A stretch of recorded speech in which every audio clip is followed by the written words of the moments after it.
Hello everyone, मैं हूं ऋषभ और आज हम बात करने वाले हैं प्रॉपर्टीज ऑफ ट्रायंगल। और प्रॉपर्टीज ऑफ ट्रायंगल कहाँ पे? कोऑर्डिनेट ज्योमेट्री में। और ट्रायंगल के अंदर कौन कौन से प्रॉपर्टीज लग सकते हैं उसी के बारे में देखेंगे। इससे पहले मैं आपको बताना चाहता हूं कि हमने अभी तक क्या पढ़ा। हमने पहला दिन क्या पढ़ा? कोऑर्डिनेट सिस्टम पढ़ा, उसके बाद Cartesian system, polar system, point पढ़ा, उसके बाद हमने distance formula, mid point formula, section formula, section formula externally internally देखा, एरिया ऑफ ट्रायंगल देखा, इसके बाद कंडीशन फॉर कोलिनियरिटी देखा, यानी कोलिनियर लाइंस कौन से होते हैं। और उसके बाद अल्टीमेटली हम कहां पहुंच चुके हैं? प्रॉपर्टीज ऑफ ट्रायंगल के अंदर। प्रॉपर्टीज ऑफ ट्रायंगल एक अलग चैप्टर है, मैं उसकी बात नहीं कर रहा हूं। मतलब एक ट्रायंगल के अंदर कौन कौन से प्रॉपर्टीज लग सकते हैं कोऑर्डिनेट ज्योमेट्री में, उसकी बात कर रहा हूं। तो देखो, ट्रायंगल में इधर ड्रॉ कर रहा हूं और प्रॉपर्टीज को समझते चलना काफी इंपॉर्टेंट है। क्वेश्चन एग्जाम में सीधे सीधे पूछे जा सकते हैं। x1 y1 x2 y2 x3 y3, right. तो पहला हमारा पॉइंट आता है इसमें सेंट्रॉयड, इसे हम जी से रिप्रेजेंट करते हैं, राइट। सेंट्रॉयड आता है जी से रिप्रेजेंट करते हैं। किसी से रिप्रेजेंट कर सकते हो आप, लेकिन बुक में जी लिखा ही गया रहेगा। तो सेंट्रॉयड का मतलब क्या होता है समझाता हूं पहले आपको। सेंट्रॉयड का मतलब होता है the point of concurrency of the medians of A triangle is called centroid. समझिए, कंकरेंसी का मतलब क्या होता है? एक नया टर्म है कंकरेंसी। देखो, आपने इंटरसेक्शन का नाम सुना होगा ना। तो इंटरसेक्शन का मतलब क्या होता है? जहां पे दो लाइन कट कर रहे हैं, दो लाइन अगर इस तरह से कट कर रहे हैं, इस पॉइंट को क्या बोलेंगे? Point of intersection. लेकिन अगर ऐसे तीन लाइन कट करें आपस में, तो इस पॉइंट को हम पॉइंट ऑफ इंटरसेक्शन ना बोलेंगे, क्या बोलेंगे? Point of concurrency. Point of concurrency ये क्या है? Point of intersection, right. तो ट्रायंगल के अंदर अगर मैंने क्या बोला कि centroid is a point where three medians cut each other. या इसे मैं ऐसे बोल सकता हूं कि centroid is a point of concurrency of medians in a triangle. तो इस ट्रायंगल का मीडियन मैंने यहां ड्रॉ किया एडी, यहां पे मैंने ड्रॉ किया बी, यहां पे मैंने ड्रॉ किया सी से एफ के ऊपर। मैं इसे ड्रॉ करता हूं, सी से एफ के ऊपर यहां पे आएगा। सी से एफ एक मीडियन है, कहां पे? एबी पे। तो तीन मीडियन बना। पहला मीडियन कौन सा है? एडी बीसी पे, उसी तरह से बी किस पे? एसी पे, और सी एफ किस पे? एबी पे। इसी पॉइंट को क्या बोलते हैं? जी। तो हम इसे किस तरह से निकाल सकते हैं? G equal to x1 plus x2 plus x3 upon 3 और y1 plus y2 plus y3 upon 3। यहां पे आके सेंट्रॉयड खत्म होता है। मैं पहले ही बता रहा हूं कि इस पे मैं क्वेश्चन करवाऊंगा जब एक टॉपिक खत्म हो जाएगा तब, ठीक है। तो अभी समझते चलना इसे। सेंट्रॉयड के बाद अगला टॉपिक हमारे पास है इन सेंटर ऑफ ट्रायंगल। ये क्या था? Centroid of triangle, in centre of triangle. इसे आप आई से रिप्रेजेंट कर लो, किसी से रिप्रेजेंट कर लो, फर्क नहीं पड़ता है कुछ भी। समझना है क्या होता है इन सेंटर। यह एक ट्रायंगल है एबीसी। यहां से एक लाइन जा रहा है यहां पे, जो कि इसे बाइसेक्ट कर रहा है। यहां पे समझना है, बाइसेक्ट करने वाला है। यहां से जा रहा है एक लाइन जो बी को बाइसेक्ट कर रहा है, एंगल बी को। और यहां से एक लाइन जा रहा है, एफ पे मिल रहा है यहां पे, जो एंगल सी को बाइसेक्ट कर रहा है। तो इन सेंटर क्या बोल सकते हो? इन सेंटर यही हुआ आई। इस पॉइंट को ही बोलेंगे आई। इन सेंटर का डिफिनेशन मैं आपसे पूछूं तो क्या होगा? इन सेंटर का डिफिनेशन होगा the point of concurrency of angle bisector. इसे ऐसे बोल सकते हैं, interior angle bisector of triangle is called in centre. इसे लिख सकते हो आप, point of concurrency of interior angle bisector of triangle is called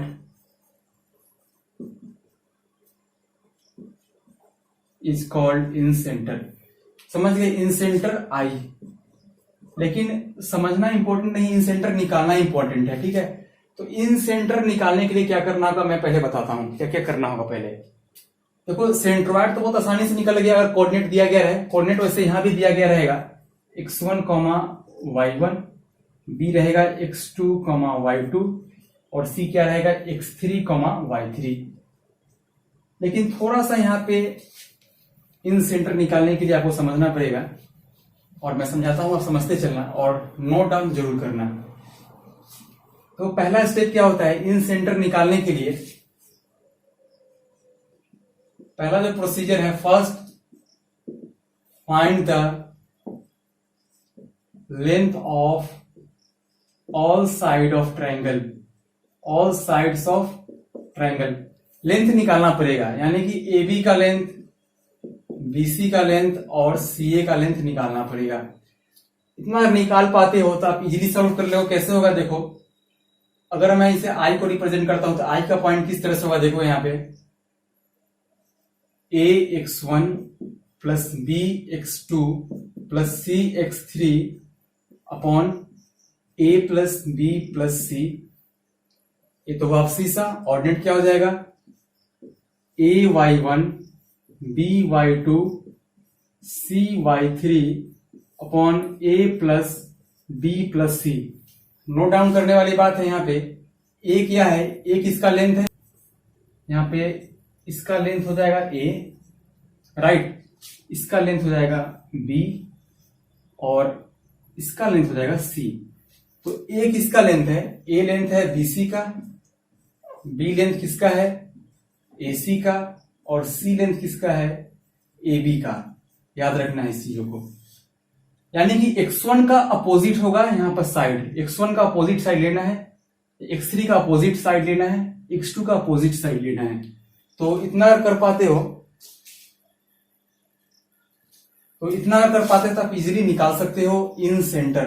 अब इसे क्वेश्चन कर सकते हो, अगर मैं क्वेश्चन करवाना चाहूं तो यहाँ पॉइंट दे दूंगा x1 y1 x2 y2 x3 y3 पूछूं इन सेंटर निकालने के लिए, तो क्या करोगे आप, अगर मैं क्वेश्चन करवाना चाहूं जल्दी से 2, 2 1, 1 -1, 0, इसका मैं बोलूं A B C और मैं बोलूं पहले बोलो कि आप निकालना है सेंट्रोइड। सेंट्रोइड निकालो, मैं पहला क्वेश्चन की बात कर रहा हूं जो पढ़ाया पड़ी थी सेंट्रोइड। तो क्या होगा x1 x2 x3 x1 x2 x3 upon 3 y1 y2 y3 upon 3, ये तो निकल गया सेंट्रोइड। इन सेंटर कैसे निकलेगा, इन सेंटर निकालने के लिए क्या होगा, पहले आप A निकालो, डिस्टेंस फॉर्मूला अप्लाई करो, A निकालो, क्या हो जाएगा root under 1 -1 2 whole square 4 plus 1 -0 whole square and root 5 आया।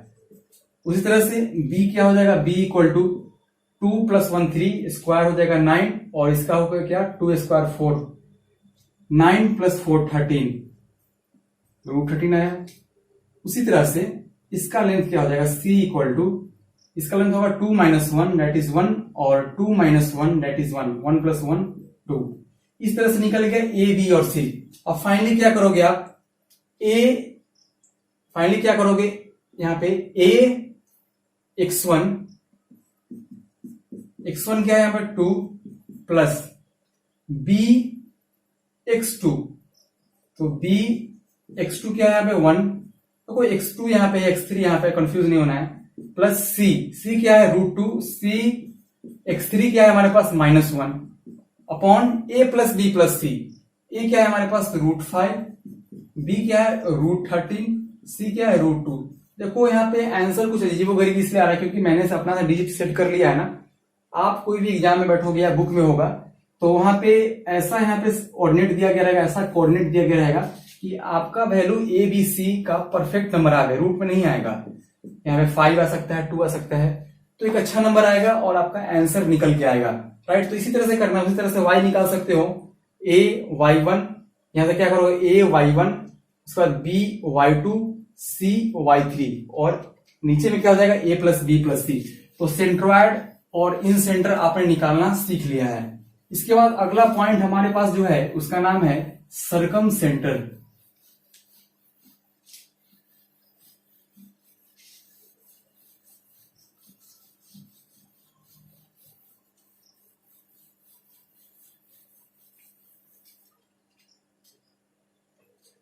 अगला जो हमारे पास है तीसरा प्रॉपर्टीज ऑफ ट्रायंगल की बात करूं अगर कोऑर्डिनेट ज्योमेट्री में, उसका नाम है सर्कम सेंटर, अभी तक हमने सेंट्रॉइड और इन सेंटर पर रखा है। सर्कम सेंटर ऑफ ट्रायंगल, तो ट्रायंगल बनाना होगा हमें A B C. Circumcentre क्या बोलता है? सर्कम सेंटर बोलता है the point of concurrency of side bisector of triangle is called circumcentre. समझ गए? Point of concurrency of side bisector. Side bisector क्या मतलब है? इसके साइड को बाइसेक्ट करने वाला line, side bisector of line is called circum centre. इसे आप रिप्रेजेंट कर सकते हो ओ से, राइट? किसी से रिप्रेजेंट कर सकते हो, हर बुक में अलग अलग वैल्यू होता है, लेकिन आपको समझना है सर्कम सेंटर क्या हुआ। तो इसमें ए बी बी सी और सी एस साइड है, तो पहले मैं बोलूंगा कि ए बी का बाइसेक्टर इस तरह से कुछ जाएगा, इसे बाइसेक्ट करते हुए इक्वल पार्ट में। फिर बीसी का बाइसेक्टर कुछ इस तरह से जाएगा, इसे इक्वल पार्ट में डिवाइड करते हुए। और फाइनली एसी का बाइसेक्टर कुछ इस तरह से जाएगा, इसे इक्वल पार्ट में डिवाइड करते हुए। और तीनों जो पॉइंट होंगे वो कहां मिलेंगे? इस पॉइंट पे, ओ पे। इसे ही क्या बोलते हैं? इसी पॉइंट को हम बोलते हैं सर्कम सेंटर। अब देखो सर्कम सेंटर निकालने का फॉर्मूला क्या होता है। तो इसे आप सर्किल के ऊपर ड्रॉ कर सकते हो, राइट? सर्किल के ऊपर ड्रॉ कर सकते हो। तो अभी फिगर हमारा क्या बन के आया? इस तरह से फिगर बन के आया हमारे पास। यहाँ पे है पॉइंट ओ, और यहाँ पे है ए, यहाँ पर है बी, यहाँ पर है सी, राइट? इसका है value x1, y1, x1, y1, इसका वैल्यू है x2, y2, इसका वैल्यू है x3, y3, राइट? अब सर्किल के ऊपर है, ये सेंटर में है, तो हम OA को ज्वाइन कर देंगे, OB को ज्वाइन कर देंगे, OC को ज्वाइन कर देंगे। यहां से क्या आया? OA बराबर OB बराबर OC, OA equal to OB equal to OC। क्यों? क्योंकि रेडियस ऑफ सर्किल है, रेडियस ऑफ सर्किल है, रेडियस ऑफ सर्किल है। तो रेडियस ऑफ सर्किल आपस में इक्वल होंगे, तो OA equal to OB equal to OC। अब क्या होगा कि अब आपको कोई भी क्वेश्चंस में ऐसा दिया गया रहेगा, इसका वैल्यू दिया गया रहेगा, इसका वैल्यू, इसका वैल्यू, और इसमें से अगर बोलूं कि अल्फा कॉमा बीटा अगर गायब रहे तो आप निकाल सकते हो। अल्फा अगर दिया गया है 2 तो बीटा निकाल सकते हो। कैसे? OA equal to OB equal to OC, right? तो यही हुआ सर्कम सेंटर। सर्कम सेंटर क्या होता है? Point of concurrency of side bisector of line is called circum centre. Question मैं बाद में कराऊंगा, फिर से बोल रहा हूं।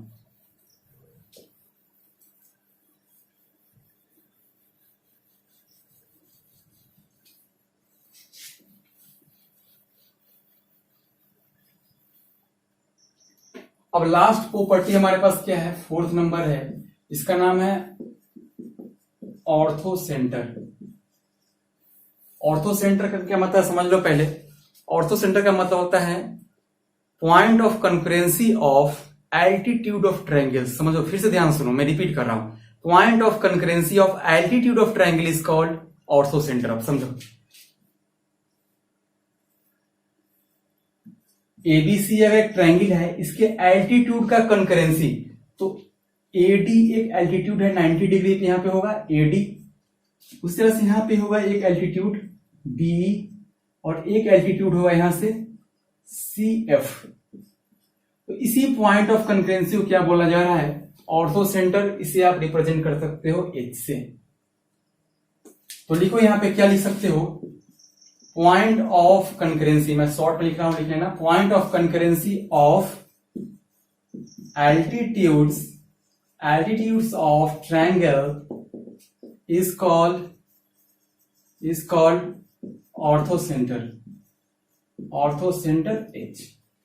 अब देखो, मैंने आपको सेंट्रॉइड का फॉर्मूला बताया, सर्कम सेंटर का फॉर्मूला बताया, इन सेंटर का फॉर्मूला बताया, लेकिन आप बोलो दुर्भाग्य से या खुशकिस्मती से इसका फॉर्मूला नहीं है। और नहीं है तो अच्छी बात है। इसका फॉर्मूला इसलिए नहीं है क्योंकि इसका फॉर्मूला निकालने के लिए मैथमेटिशियन ने कोई ऐसा फॉर्मूला ही नहीं दिया कि इसका फॉर्मूला निकाला जा सके। लेकिन फिर भी क्या ऑर्थो सेंटर निकाल सकते हैं? डेफिनेटली निकाल सकते हैं, लेकिन आप अभी ऑर्थो सेंटर नहीं निकाल सकते जब तक आप स्ट्रेट लाइन नहीं पढ़े होगे। लेकिन मैं फिर भी प्रोसीजर बताया था किस तरह से निकलेगा कि अगर आपको कोई भी क्वेश्चन में अगर यहाँ पे x1, y1 हो, x2, y2 हो, x3, y3 हो, तो यही तो होता है ऑर्थो सेंटर ना। तो किस तरह से निकलेगा, आपको पता होना चाहिए कि स्लोप निकालना होगा 2 पॉइंट फॉर्म में, तो इसका स्लोप निकलेगा। स्लोप निकालने से इसका इक्वेशन लिख सकते हो, तो इस लाइन का इक्वेशन लिखना पड़ेगा, राइट। उसी तरह से अगर इसका स्लोप अगर m1 होगा तो इसका स्लोप क्या होगा, -1/m1। पॉइंट पता है इसका, इससे पास हो रहा है, तो इसका भी आप लिख सकते हो इक्वेशन। तो एक इक्वेशन आपने इसका लिख लिया, राइट। अब फिर यहां पे आना है, इससे आप इसका इक्वेशन लिख सकते हो। इसका इक्वेशन निकला तो इसका स्लोप निकलेगा। फिर से इसका आप क्या लिखोगे, इसका स्लोप निकालोगे, इससे इसका इक्वेशन लिख दोगे इस पॉइंट फॉर्म से, और स्लोप निकालकर इसका इक्वेशन आ गया। आपने इसका इक्वेशन निकाल रखा है, इसका इक्वेशन निकाल रखा है, फिर से दोनों को सॉल्व कर दोगे तो पॉइंट ऑफ इंटरसेक्शन जो आएगा वही ऑर्थो सेंटर होगा। लेकिन समझना भी मुश्किल है, मैं समझाया 10% भी समझ में आया, बहुत बड़ी बात है। ऑर्थो सेंटर हम बाद में करेंगे जब हम स्ट्रेट लाइन कर लेंगे, लोकस के साथ हम इसे ऑर्थो सेंटर करेंगे। तो उम्मीद करता हूं कि अभी तक मैंने सेंट्रॉइड पढ़ाया, ऑर्थो सेंटर, सर्कम सेंटर और इन सेंटर समझ में आया हो। एक लास्ट में एक छोटी सी प्रॉपर्टीज मैं आपको बताना चाहता हूं कि किसी भी राइट एंगल ट्रायंगल में लिखते चलना जब मैं बोल रहा हूं, बहुत इंपॉर्टेंट है, क्योंकि वीडियो कंप्लीट हो रहा है तो हर लोग वीडियो के लास्ट में थोड़े से रिलैक्स हो जाते हैं। लेकिन देखो, हर राइट एंगल ट्रायंगल में ऑर्थो सेंटर कहां पे होगा, हर राइट एंगल ट्रायंगल में ऑर्थो सेंटर कहां पे होगा, इस पॉइंट पे जहां पे 90 डिग्री बन रहा हो। इसे लिख लेना अपने लैंग्वेज में कि जहां पे साइड का बाइसेक्टर हो, साइड परपेंडिकुलर हो, वहां पे बाइसेक्टर नहीं होगा, साइड परपेंडिकुलर होगा, यही होगा ortho centre. Ortho centre, right. Circum centre किसी भी, अगर मैं बात करूं, अगर सर्कम सेंटर का अगर 90 डिग्री हो और ये जो हाइपोटेनस हो, अगर ए बी सी में अगर AC हाइपोटेनस हो, तो ऑर्थो सेंटर कहां पे होगा, और सॉरी ऑर्थो सेंटर नहीं, सर्कम सेंटर कहां पे होगा, सर्कम सेंटर इस पॉइंट पे होगा। और ये पॉइंट जो होगा हाइपोटेनस पे होगा और इसका बाइसेक्टर होगा, क्योंकि इससे इस तरह से पास करेगा। तो डेफिनेटली AC क्या हो गया, डायमीटर होगा, और ये क्या हो गया यहाँ पे, सेंटर ऑफ सर्किल। एक लास्ट, ये दूसरा हुआ कॉन्सेप्ट, पहला कॉन्सेप्ट हुआ। तीसरा देख लो, तीसरा क्या बोलता है, centroid divide ortho centre and circum centre in the ratio of 2:1। Centroid divide ortho centre and circum centre in the ratio of 2:1। तो मैं भी बोल रहा था कि सेंट्रॉइड जो होता है ऑर्थो सेंटर और सर्कम सेंटर को 2:1 के रेशियो में डिवाइड करता है, इसे भी नोट डाउन कर लेना। और वही फिर से ऑर्थो सेंटर कहां पे होगा, इसे साइड के परपेंडिकुलर पे होगा, यहाँ पे दोनों एक दूसरे को इंटरसेक्ट कर रहे हैं राइट एंगल ट्रायंगल में। और सर्कम सेंटर कहां पे होगा, हाइपोटेनस के मिड पॉइंट पे होगा राइट एंगल ट्रायंगल में। तो इतना प्रॉपर्टीज को आप लिख लेना, मैं नहीं लिखा हूं लेकिन आप जरूर लिखना। अगर नहीं लिख पाते हो तो शायद बहुत बुरी बात होगी, क्योंकि वीडियो काफी लंबा हो रहा था इसलिए मैं नहीं लिख पाया, लेकिन मैं समझा दिया, 2-3 बार समझाया आपको। जरूर लिख लेना, अपने लैंग्वेज में लिखना, हिंदी में लिख लेना, कोई बात नहीं है, लेकिन समझ जरूर जाना। तो आज के वीडियो में इतना ही। वीडियो अच्छा लगा हो तो कमेंट करके बताना। कुछ आपको दिक्कत है वीडियो से तो वो भी बताना कि कहाँ दिक्कत है, मैं किस तरह से आपको और हेल्प कर सकता हूँ, आपको अगर जरूरत है तो। वरना तो मुझे लग रहा है सब कुछ सही है।